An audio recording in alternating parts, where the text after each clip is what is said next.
Howdy. Hope Vonrajaz is watching, cause I'm reviewing a Wheeljack figure. Sort of. This is Energon Downshift.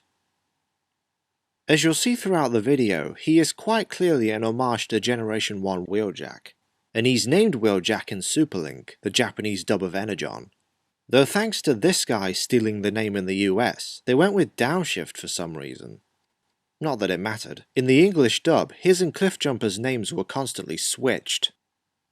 And that was the least of its problems. The vehicle mode is a sports car, which according to TF Wiki resembles the Mercedes-Benz SLK R170. It's pretty close. But let's be honest, you don't see that at all. All you see is an anime-esque version of G1 Wheeljack's car mode. The detailing is very simplistic, there are few sharp angles to speak of, and the red and green racing stripes seem much more vibrant than usual. Downshift's doors open vertically, which I guess you could call a feature, seeing how there are plenty of gull-winged cars out there. The spark crystal and Energon starport are located on the hubcap of the left rear wheel of all places. They end up on his shoulder in bot mode. 4 other ports allow you to plug in various weapons, including his dual translucent orange guns, one of which is, you guessed it, a spring-loaded missile launcher.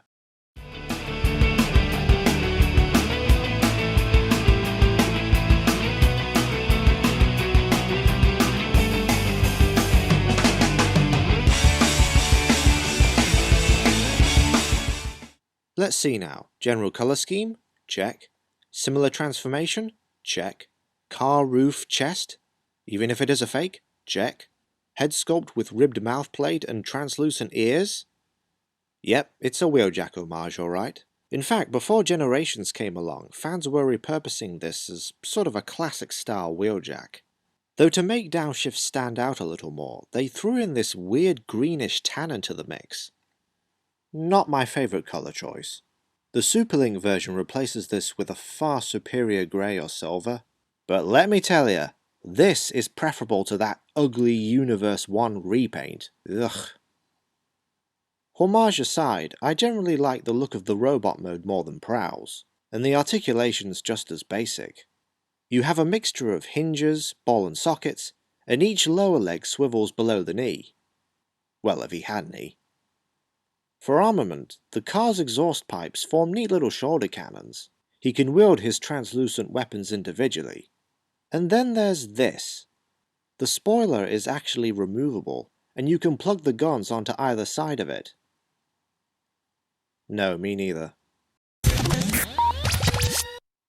Downshift's shirt mode is fairly decent, all things considered, and the way it forms is rather clever, what with how the head ends up on the other side of the roof chest, amongst other things. While his exhaust pipe cannons are still useful, he doesn't hold onto weapons very securely.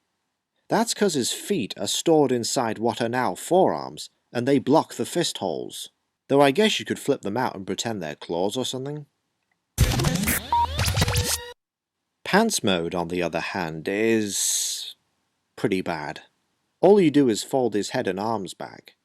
The legs don't lengthen, the waist doesn't split in a way to create longer legs, so the combined form ends up with the same low articulation along with this ludicrously long torso. I hear it works well with Rodimus though, since his shirt mode supposedly has a very short chest. In some ways, Prowl and Downshift are at opposite ends of the Energon Autobot spectrum. Neither figure is bad as a whole, but whereas Prowl's Power Links modes are better, Downshift is a nicer toy on his own. Either way, I'm glad I have these two, though if I pick up any more of the Energon line, it'll most likely be the non-Power Linkers. Only time will tell.